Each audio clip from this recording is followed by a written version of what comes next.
एक समय की बात है, उबड़ खाबड़ तट पर एक काला इतिहास समेटे हुए एक पुराना लाइट हाउस था। ऐसा कहा गया था कि लाइट हाउस का रक्षक कैप्टन जोनाथन कई साल पहले अचानक से गायब हो गया था और तब लाइट हाउस में भूतिया आवाजें आने लगी थी, जिससे लोग लाइट हाउस जाने से डरने लगे। वर्षों बाद एमिली नाम की एक युवा महिला जो अलौकिक कहानियों से रोमांचित थी, उसने भूत का पता लगाने के लिए लाइट हाउस में एक दिन अकेले बिताने का फैसला किया। अपने कैमरे और जिज्ञासु भावना से लैस होकर वह एक तूफानी शाम को लाइट हाउस पर पहुंची। जैसे ही एमिली रात बिताने के लिए अंदर आई, बहुत तेज हवा चलने लगी और लहरें चट्टाने से टकराने लगी। खाली गलियारों में अजीब सी आवाजें गूंज रही थी, लेकिन एमिली ने उन्हें अपनी कल्पना कहकर टाल दिया। हालांकि जैसे जैसे रात बढ़ती गई, शोर तेज होता जा रहा था और एमिली की बेचैनी बढ़ती गई। टिमटिमाती मोमबत्ती की रोशनी में परछाइयां नृत्य कर रही थी। एमिली बहुत डर रही थी, लेकिन सच्चाई का पता लगाने के जुनून में वो और अंदर चली गई। हर कदम के साथ हवा ठंडी होती गई और एमिली को एक अशुभ उपस्थिति महसूस हुई जो करीब आ रही थी।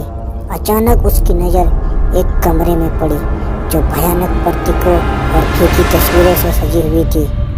जैसे ही एमिली ने तस्वीरों की जांच की, उसे पता चला कि यह कैप्टन जोनाथन और उसके परिवार की थी। लेकिन विशेष रूप से एक तस्वीर ने उसका ध्यान खींचा। इसमें कैप्टन जोनाथन को अंधेरे में लिपटे एक रहस्यमय आकृति के पास खड़ा दिखाया गया। इससे पहले कि एमिली जो कुछ उसने खोजा था उसे संसाधित कर पाती, उसने एक भूतिया आवाज सुनी जो उसका नाम पुकार रही थी। डर के मारे वो अस्त-व्यस्त होकर पीछे मुड़ी और देखा कि तस्वीर में से छायादार आकृति उसके सामने साकार हो रही थी।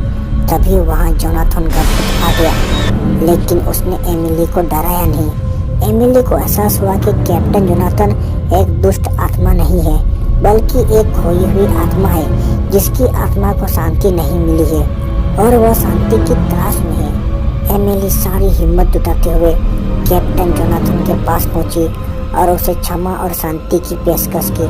जैसे ही उसने ऐसा किया, उसके चारों ओर का अंधेरा कम होने लगा और कमरे में एक गर्म रोशनी छा गई। एक आभासी मुस्कान के साथ कैप्टन जोनाथन ने एमिली को विदाई दी और प्रकाश में गायब हो गए। उनकी आत्मा को सदियों के भटकन के बाद आखिरकार सांत्वना मिल गई। जैसे ही भोर क्षितिज पर हुई, एमिली लाइट हाउस से बाहर निकली। उसका दिल आश्चर्य और विस्मय की एक नई भावना से भर गया। हालांकि लाइट हाउस के रहस्य बने रहे, एमिली को पता था कि उसने एक खोई हुई आत्मा को शांति पाने में मदद की थी और यह किसी भी खजाने से अधिक मूल्यवान सुखद आनंद था।